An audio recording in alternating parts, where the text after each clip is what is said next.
And joining us from San Francisco is Branko Milanovic. He's the lead economist at the World Bank's Research Department. From Berkeley, California, we're joined by Silvia Allegretto. She's co-chair of the Center on Wage and Employment Dynamics at the University of California, Berkeley. And from New York, we have Swarnim Wagle.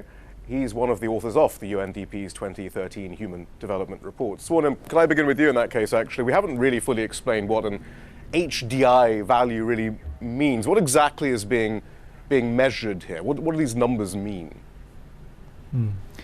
The HDI, the Human Development Index, is a well-rounded measure of development. It tries to capture the quality of life, the livelihoods that people lead, not just through the incomes they earn, but also the kind of lives they have reason to value and choose, and what they're able to do with the capabilities that they have been able to build up. So the notion of human development is actually much broader than what we measure in the HDI. So we reduce this broad, expansive notion of human development as this expansion of choices, freedoms, ideas that were first expounded by Amartya Sen and another Pakistani economist, Mahbub al-Haq. Since it's not possible to reduce all these broader notions of development and freedom into a composite index, we sort of look at three key constituents. So the first one is, of course, income. It's important. It allows you to do many things. It's a means to achieving many things that we value in life. Second is education, which is a proxy for the kind of knowledge people can access and utilize to enrich their own lives.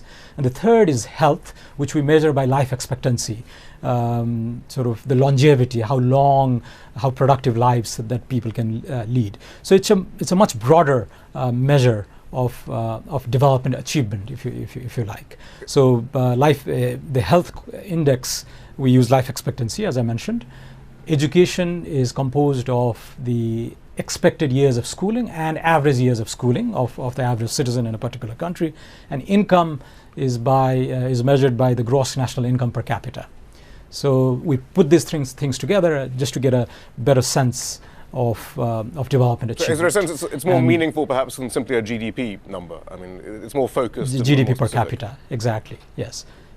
And if you look at if you look at countries in the Gulf, for example, in the Middle East, they have very high per capita GNI or GDP. However, the education and health achievements are not as high as those incomes would suggest. So those countries, for example, do rather poorly on the Human Development Index. On the other hand, you may have countries like Sri Lanka or even Cuba that do not necessarily have high per capita incomes, but they've invested in the capabilities of people through health systems, through public education systems, and their sort of schooling achievements, their longevity achievements are quite decent. So when you put these things together, these countries tend to perform much better in this well-rounded measure of development than what their per capita income alone would have suggested.